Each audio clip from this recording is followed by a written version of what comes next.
The year is 1687. The people of Athens are under siege. Unknown to them, enemy cannon line a hill overlooking one of the world's most magnificent buildings, the Parthenon.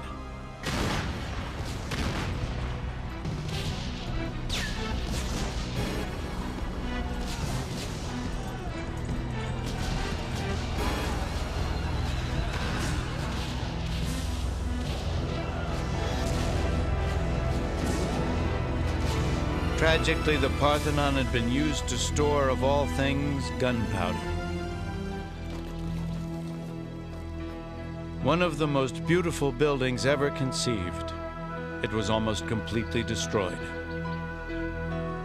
For 2,000 years, the Parthenon has stood overlooking Athens, recalling a remarkable moment in history, the Golden Age of Greece.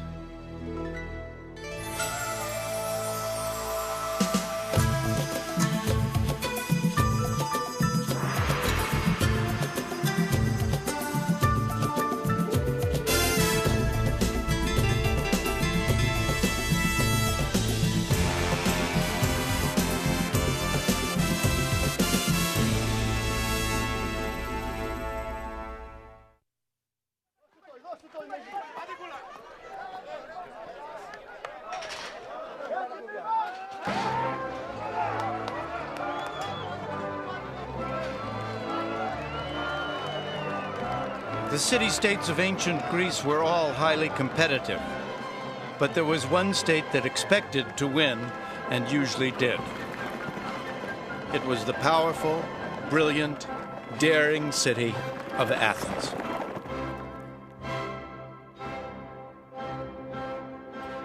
During the 5th century BC, Athens grew more powerful as many city-states and islands turned to her for protection from their mutual enemy, the Persians. And so the Athenian Empire was born. The Acropolis in Athens represents a pinnacle of achievement in the history of Western civilizations, an extraordinary outpouring of creative excellence that derives from one century, the 5th century before Christ. These magnificent buildings symbolize the collective inspiration of a people with a passion for perfection. The historian Plutarch wrote, "So the buildings rose, as imposing in their sheer size as they were inimitable in the grace of their outlines. Since the artists tried to excel themselves in the beauty of their workmanship, each of them men supposed would take many generations to build. But in fact, the entire project was carried through in the high summer of one man's administration." That one man was Pericles, leader of the Athenians.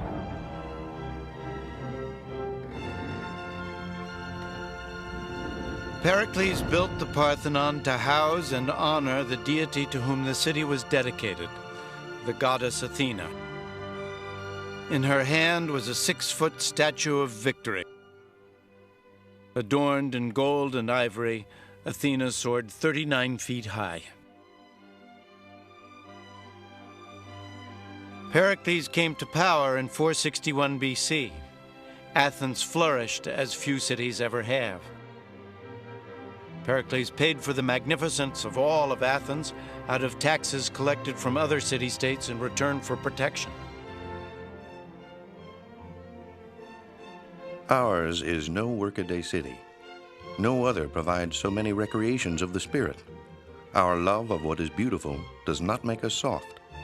We regard wealth as something to be properly used rather than as something to boast about. To me, it's wonderful that in the age of Pericles, they would take what was a huge amount of their gross national product and pour it into buildings, into a great Parthenon, into architecture that has influenced the history of architecture in the West for centuries beyond. What the Acropolis and the Parthenon were saying to the world was that we are Athens, we are the top, we have this goddess whom we revere, who looks after us under all circumstances, and for whom we are going to build the most magnificent enclosure we can imagine. And it was a mark both of respect to the goddess and a way of showing the other Greeks that in this constant struggle, this constant competition, Athens was the best.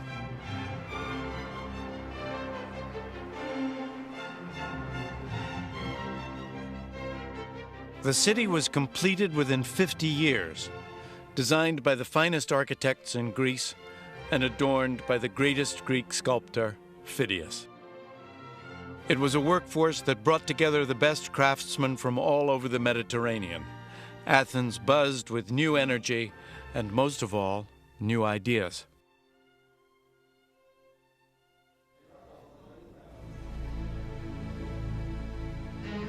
Evening parties were occasions not to just watch pretty girls dance or to get drunk, but to talk. The star guest would be the brilliant philosopher Socrates.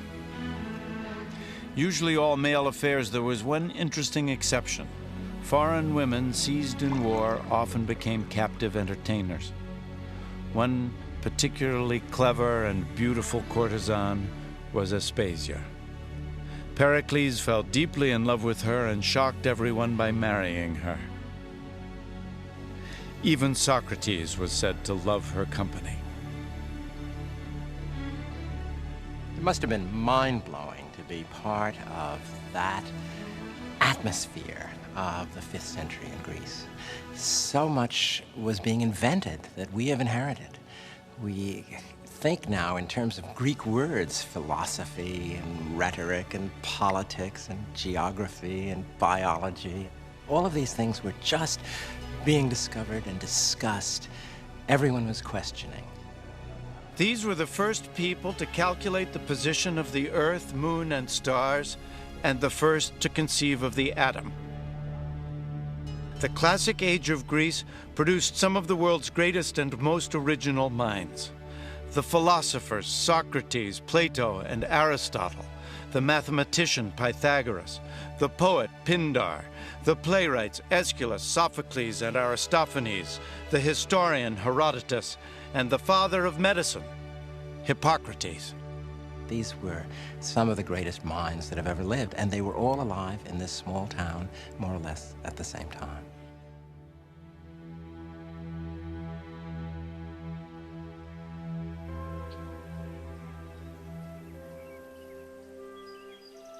In Athens, Pericles presided over the world's first democracy. Although only the 30,000 male citizens had the vote, all officers of the city were elected, and their deliberations were held in public.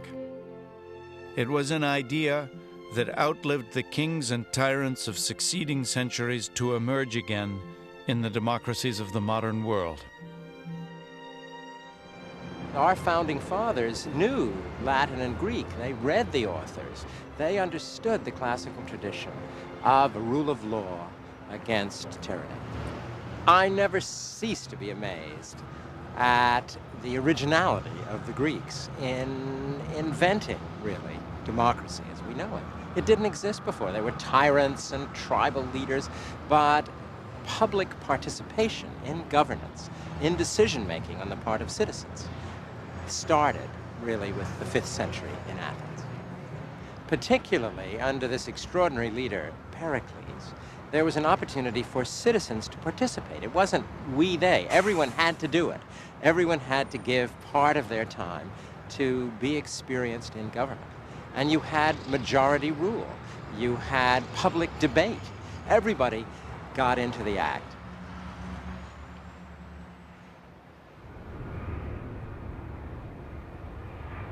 Athenian success in art and diplomacy, in sports and in government, was motivated by their desire for excellence.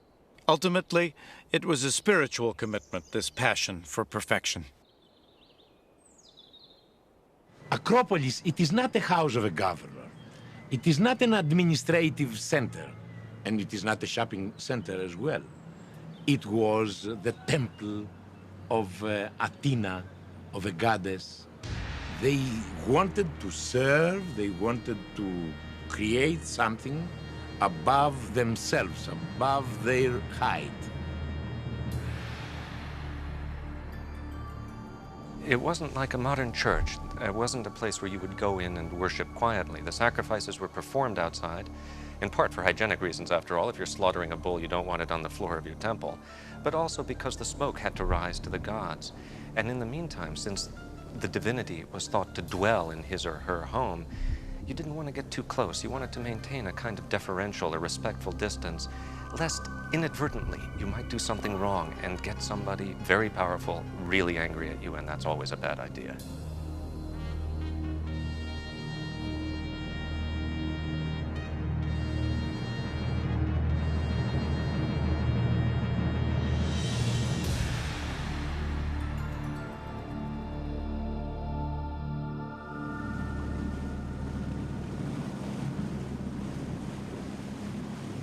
In 1928, off the northern coast of the Greek island of Euboea, in the Aegean Sea, a small boat was looking for sponges.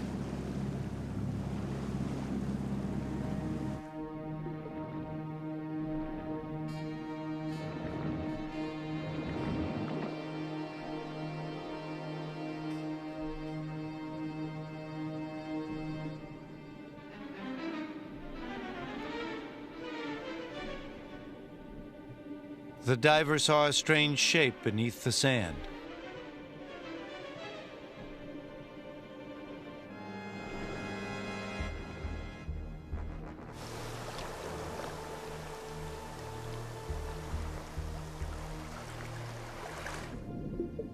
He had discovered a classical Greek statue that had sunk with the ship carrying it nearly 2,000 years before.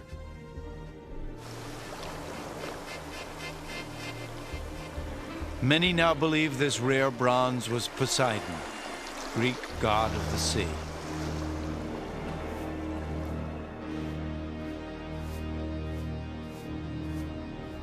The magnificent statue was one of hundreds stolen in the 1st and 2nd centuries AD by the Romans.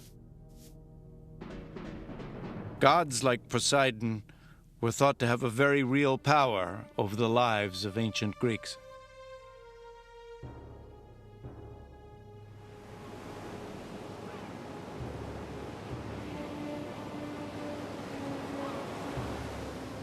Overlooking the sea at Sunion, 37 miles south of Athens, is a temple built in honor of Poseidon, a god the Greeks were anxious to have on their side. Poseidon is nature. His domains are the depths of the earth and the sea. He creates storms. He helps the seamen or he sends them to their death. So he's an uncontrollable god. And you turn to him when you're scared. The Greeks were very good in building temples where you had a sense of otherness, a sense of such a great beauty that only the gods could live there.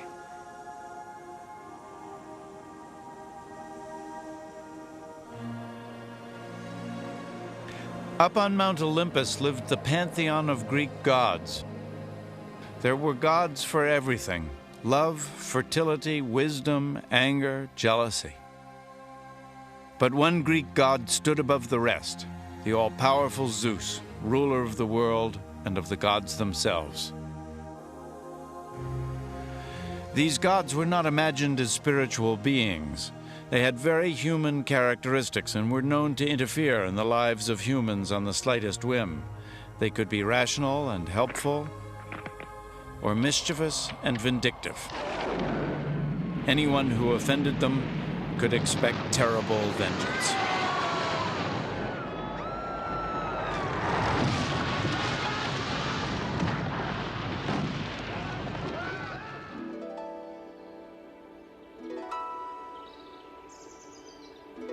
This is Delphi, the most important of all Greek sanctuaries to the gods. This temple was dedicated to Apollo, the god of knowledge, light, music, and healing. Greeks honored Apollo with plays, debates, poetry readings, and in this stadium near the top of the mountain, great sporting events. Pilgrims would cleanse themselves in this spring, having first sacrificed a goat to Apollo. Even in this highly educated and rational civilization, they still believed in mysterious divine powers. The great temple of Apollo was home to a kind of prophet, the Oracle of Delphi. Its pronouncements could affect the destiny of men and the history of nations. Ordinary citizens would come to ask if they should marry or if their spouse was being unfaithful. Generals would ask if they should go to war. A priest took their questions to the oracle, or Pythia, as she was called. The medium was an ordinary local woman sent into a trance often by chewing hallucinogenic leaves.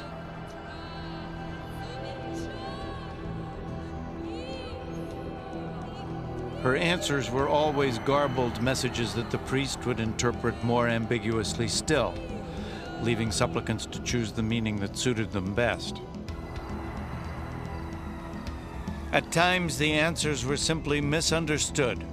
When Croesus, king of Lydia, asked if he should attack the Persian Empire, he was told, "If you go to war, you'll destroy a great kingdom." He went to war. The kingdom he destroyed was his own.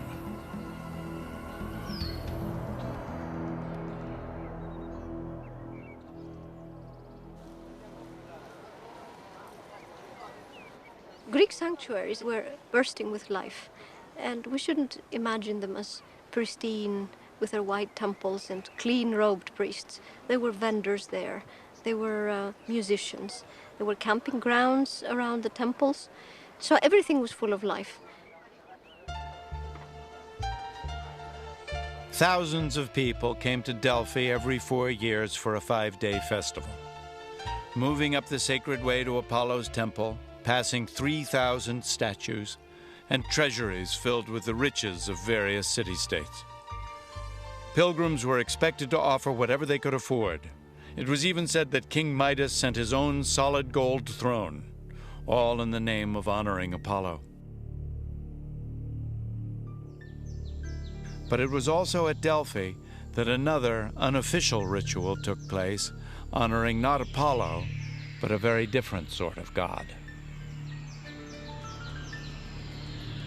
In winter, it said, women would climb Mount Parnassus directly behind Delphi and perform wild dances in honor of Dionysus, god of wine. They were called Maenads. It was one of the few opportunities for women in this highly ordered society to follow their instincts and abandon all inhibitions.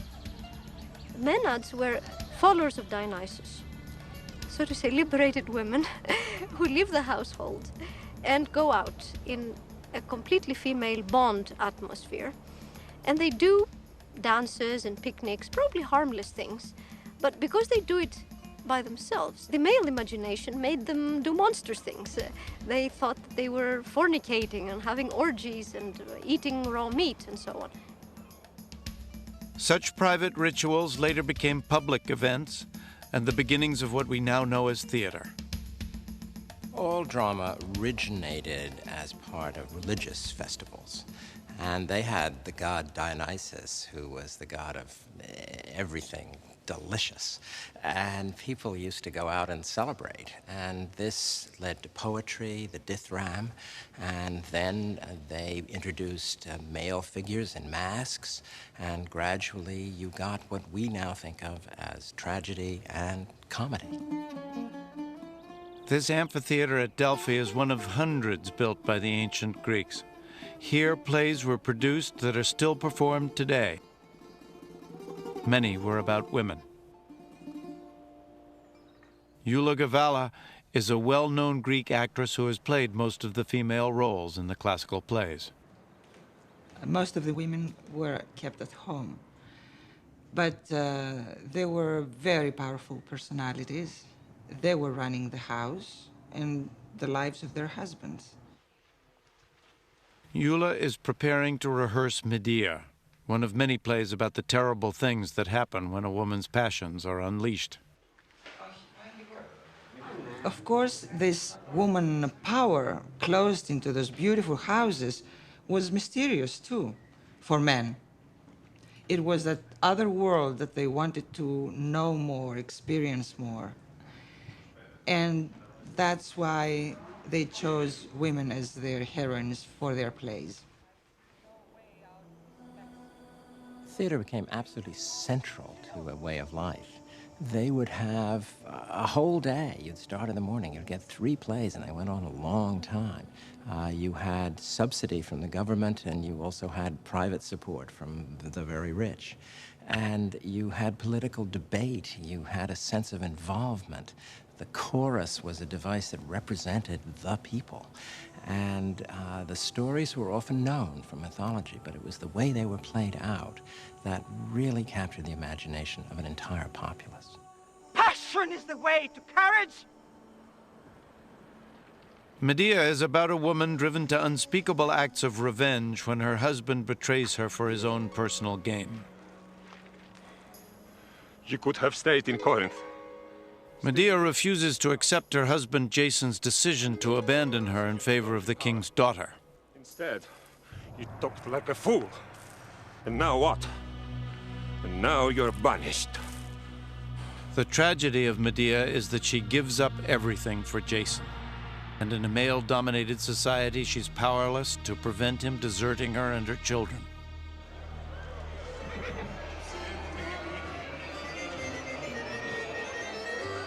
Traces of that tension between men and women can still be seen in Greece today. This, too, is a society dominated by men. Men committed to demonstrating their masculinity.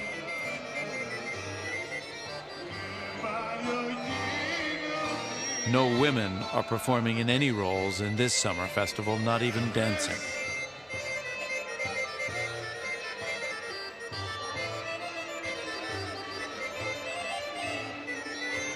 Men do whatever they like, the women remain passive bystanders.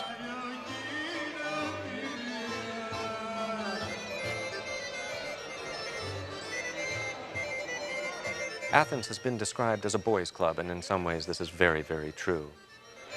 Women, resident foreigners, slaves, were not fully enfranchised, and they were somehow lesser beings. It was the boys in the boys' club that ran the show. And they wanted to keep it that way. And to some long-suffering women, men still seem to be running the show.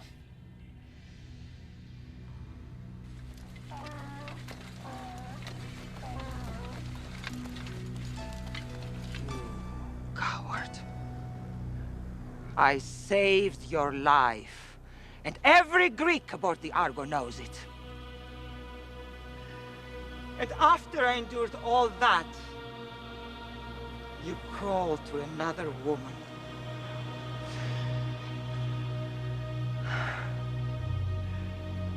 Jason, where am I to go?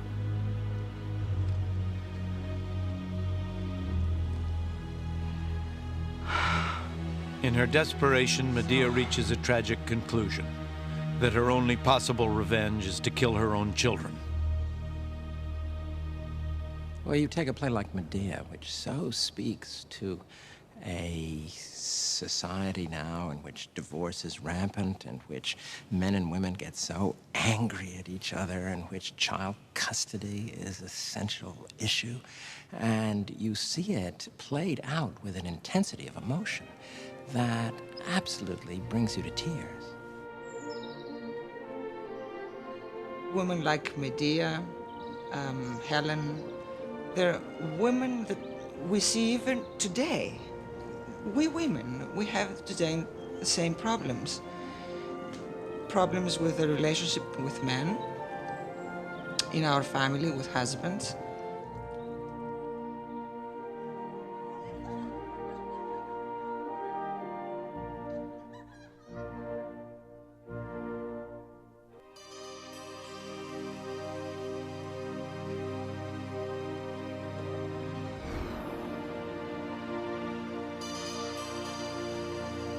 Each age has its own beauty. A youth that lies in the possession of a body able to endure all kinds of contests, whether of the race course or of bodily strength. while the young man himself is a pleasant delight to behold. To the Greeks, a beautiful body was as important as a brilliant mind.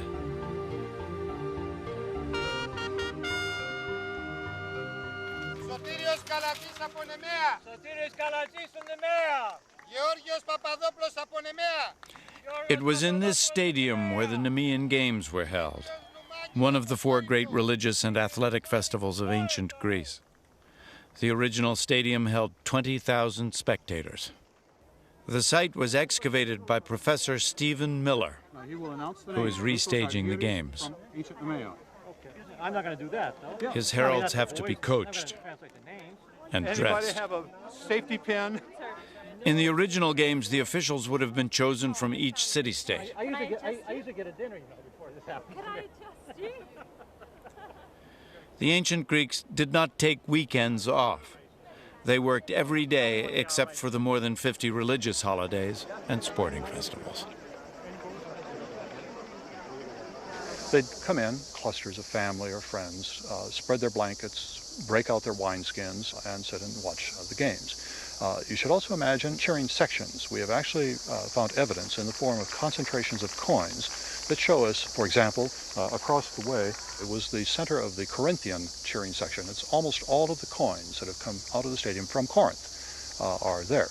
Here on the opposite side, just behind where the judges' stand is, not coincidentally, we have found almost all of our coins from Argos. And of course, the games were controlled by Argos. So you have the cheering section right behind the judges' stand, reinforcing, I'm sure, the judges' decisions.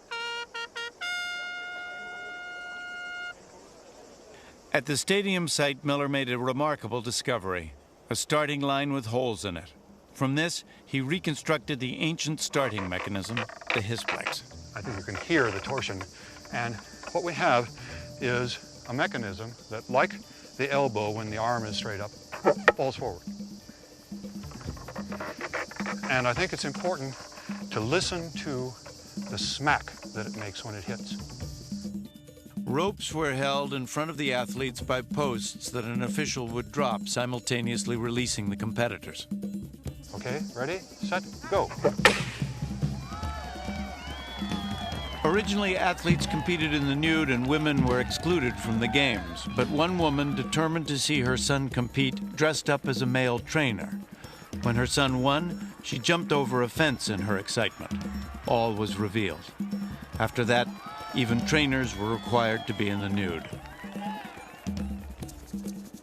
Long jumpers carried weights that would thrust them forward and were jettisoned before landing. In this way, they could add up to a foot to each jump. Winners won no prizes other than laurel or wild celery wreaths. Back home, they'd be showered with flowers at lavish parades where they'd be drawn around town in the finest chariots. Often, they'd have a statue made in their likeness. If they were Athenian, they'd enjoy free dinners for the rest of their lives.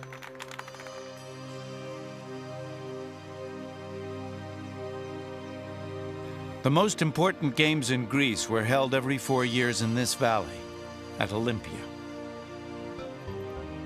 The first international sporting event in all the world was held here in 776 BC. The Greeks were the first to elevate athletics to the status of serious competition. Even our word athlete comes from the Greek word athlos, or contest.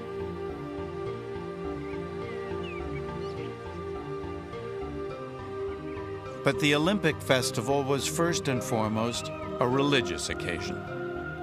As many as 100 oxen would be sacrificed here, on an altar in front of the temple of Zeus. Its interior was dominated by a gold-clad statue of the god. Before it, every Greek athlete had to pray before he competed. At the entrance to Olympia was the gymnasium where athletes trained, and the office of the organizing committee who decided on an athlete's moral suitability to compete. A hotel for VIPs was built around an elegant fountain.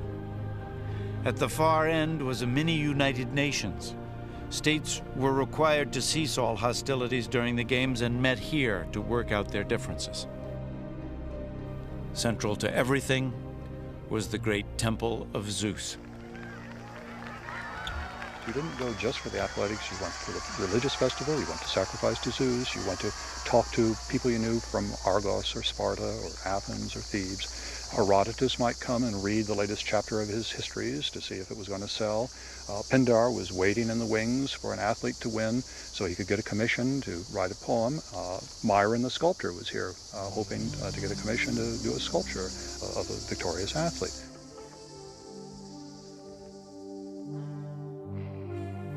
Mind and body came together in the gymnasium. This was a place for conversation and learning as much as for exercise and wrestling. To the Greeks, the aesthetic, the physical, and the intellectual were all part of their pursuit of perfection. The philosopher Philostratus wrote, "Dust from terracotta is good for opening closed pores for perspiration, but yellow dust also adds glisten and is a delight to see on a nice body which is in good shape." With so much emphasis on male intimacy and physical beauty, perhaps it was inevitable that in Athens, homosexuality was quite common, with no stigma attached whatsoever. Sexual relations between mature single men and younger boys were entirely acceptable as long as the boys were first wooed with gifts and as long as it stopped with marriage. Admiration among men was best reflected in the world of athletics.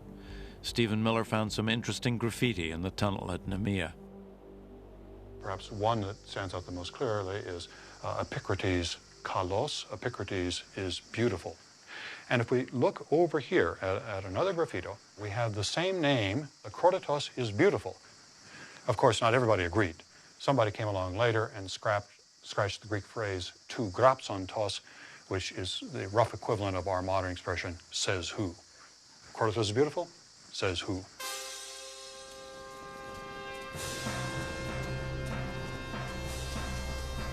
The Olympic torch still glows today, if not always with the same strong, clear flame that inspired those athletes 2,500 years ago.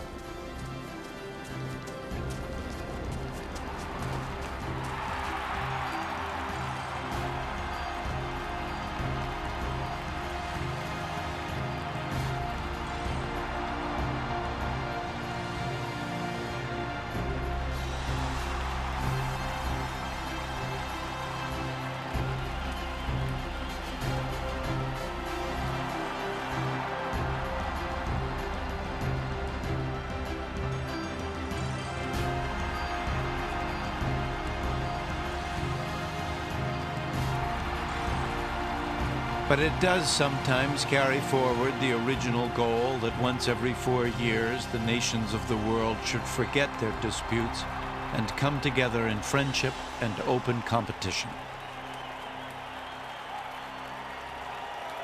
Jasmine of Corinth, Stomas of Athens, Onomastos of Smyrna, Thalpis of Sparta. The Athenians tended to dominate in sports and just about everything else. But their winning streak couldn't last forever. And fate was preparing to deal some cruel blows to this society which had risen so high and achieved so much.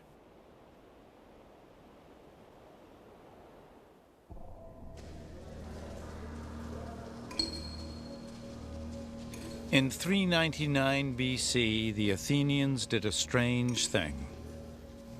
They put their wisest citizen on trial. The great philosopher Socrates was judged by a jury of 200 of his fellow citizens. Each placed a pebble in one urn for guilty, or another for innocent. He was accused of not believing in the gods, and of corrupting the minds of the young with his radical new ideas. In many ways, Socrates was the complete Athenian. He served with courage and distinction as a soldier and as a statesman, and in this way fulfilled the Athenian ideal. At the same time, though, he demanded explanations, he demanded definitions of his fellow citizens. He described himself, after all, as a gadfly, as a stinging fly on the great sluggish rump of the Athenian body politic.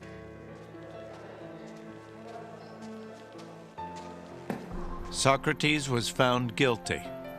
He was sentenced to death by poison.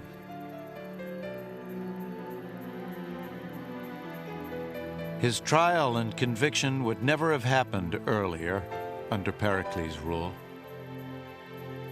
The Athenians became too cautious, I think. Something happened. Their old willingness to engage, to experiment, to explore is still there, but it's somehow muted.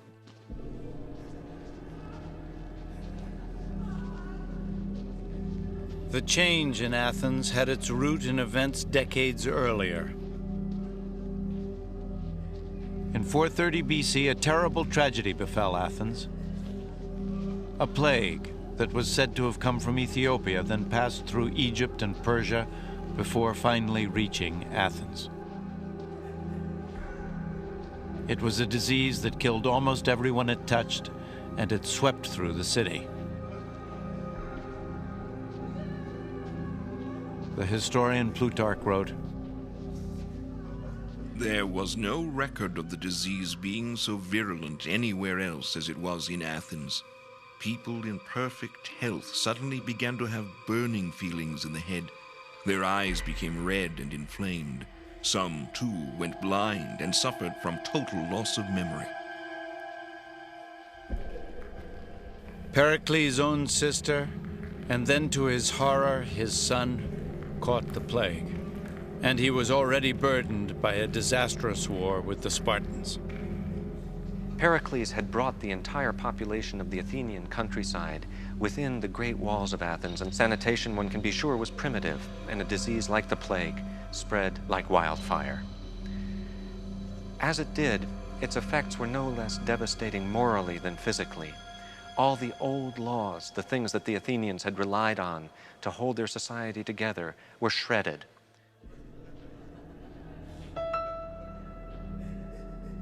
People came into temples to die, or worse still, brought their own dead in and left them there. The horror, I think, is really, to us, almost unimaginable.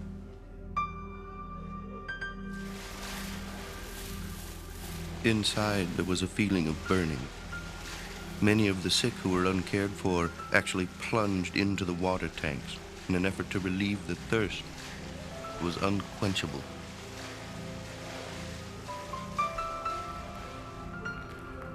The plague affected Pericles in two ways. First of all, politically, because the Athenians blamed him for it.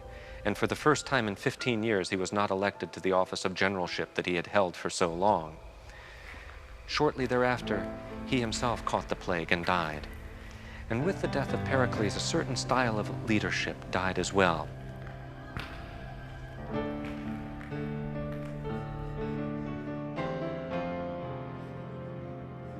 A third of the population would die.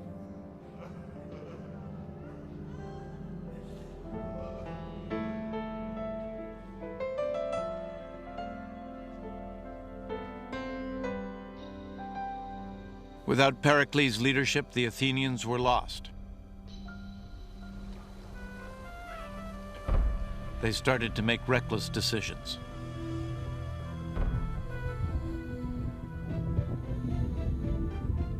For half a century, Athens battled Sparta for dominance over Greece. The decisive battle would be fought not on Greek soil, but in Sicily. Athens sent a fleet into battle, but the highly trained Spartan army sided with the Sicilians. The Athenian navy was destroyed in a series of disastrous sea battles, and in 404 BC, Athens was utterly defeated. I think finally the Athenians lost the great war against Sparta because they did overreach themselves. The Spartans repeatedly offered terms of peace, but here's where that old Athenian aggressiveness comes into play as well. The Athenians simply couldn't allow themselves to accept terms of peace from Sparta. They wanted to win.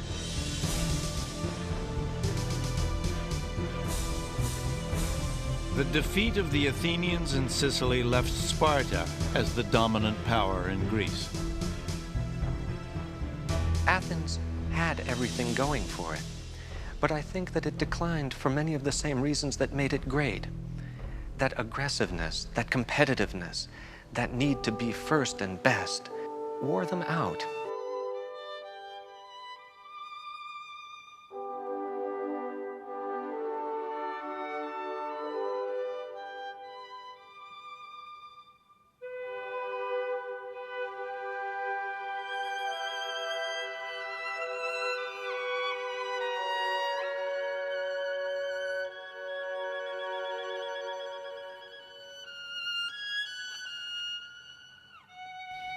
The goddess to whom the Athenians turned for protection was powerless to help them.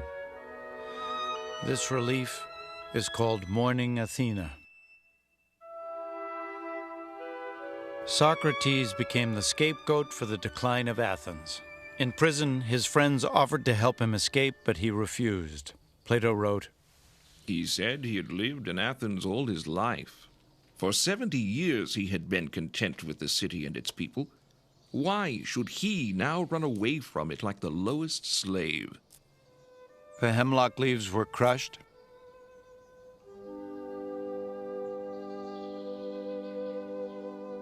The poison potion was prepared. Socrates really does embody Athens at its best in some ways. And when he dies, we really do see that things have changed, that things after Socrates just won't be the same. Plato recorded the last words of his friend and teacher. How much would one of you give to meet Orpheus or Homer? I should like to spend my time there, as here, in examining and searching people's minds to find out who is wise and who only thinks he is.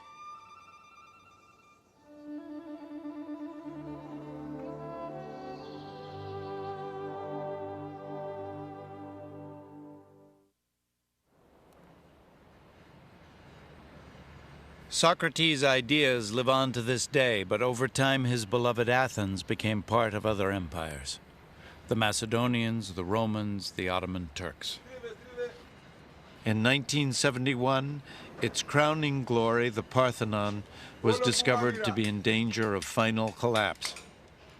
Today it is being restored, not to its former splendor, but as a magnificent ruin worthy of the civilization it represents. The pieces of marble so cruelly shattered by cannon fire are being painstakingly cleaned and carefully reassembled. The holes made by enemy cannonballs are being precisely filled in. The restoration will take even longer than the 15 years it originally took to build the Parthenon.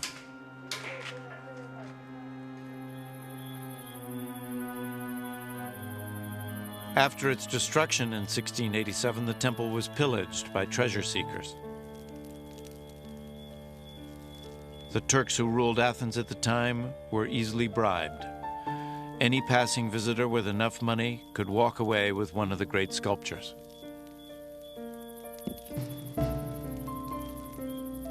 Heads and limbs were severed from bodies to make even more saleable items.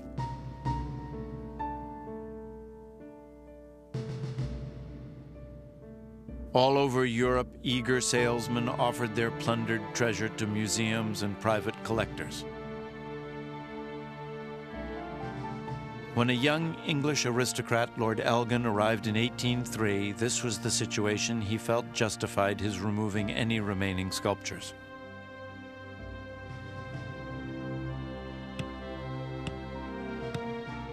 His men pried loose 56 sections of friezes and a dozen or so statues, including a magnificent horse's head.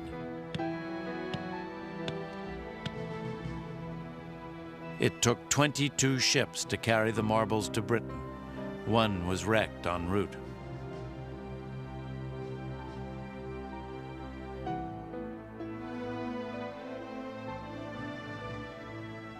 The Elgin marbles from the Parthenon are exhibited in the British Museum.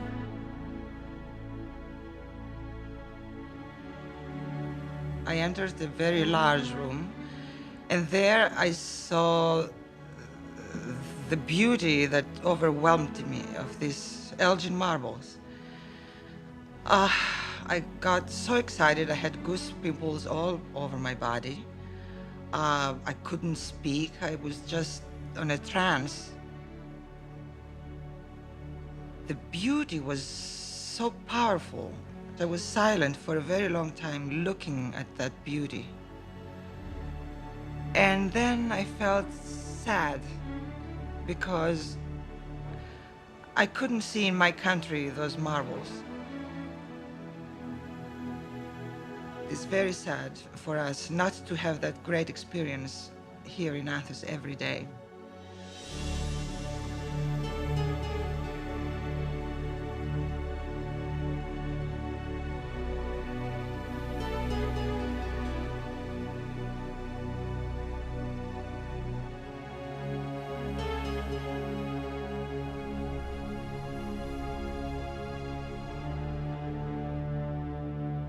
We need to see Parthenon, to see Acropolis, to touch it.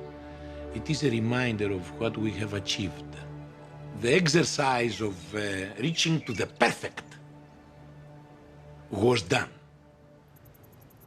And if we can assume for a moment that all these ruins, remnants, are disappeared, erased from the earth, it would be like a universe without the Fifth Symphony of Beethoven, for example. But there is a quality more durable even than stone in the legacy of Athens. This was a city whose brilliant light shone so powerfully that it defined Western intellectual thought for centuries. It is hard to go down a street without seeing some vestige of our enthusiasm for a Greek way of life. And we forget that way of life at our peril. It was so effective and so courageous. It's extraordinary that a society of only 70,000 Athenian men and women who lived 500 years before Christ could influence the world so dramatically. The democratic spark they lit blazed again 2,000 years later to affect the lives of people all over the world. This, then, is the kind of city for which men who could not bear the thought of losing her nobly fought and died. Mighty indeed are the marks and monuments of our empire which we have left. Future ages will wonder at us as the present age wonders at us now.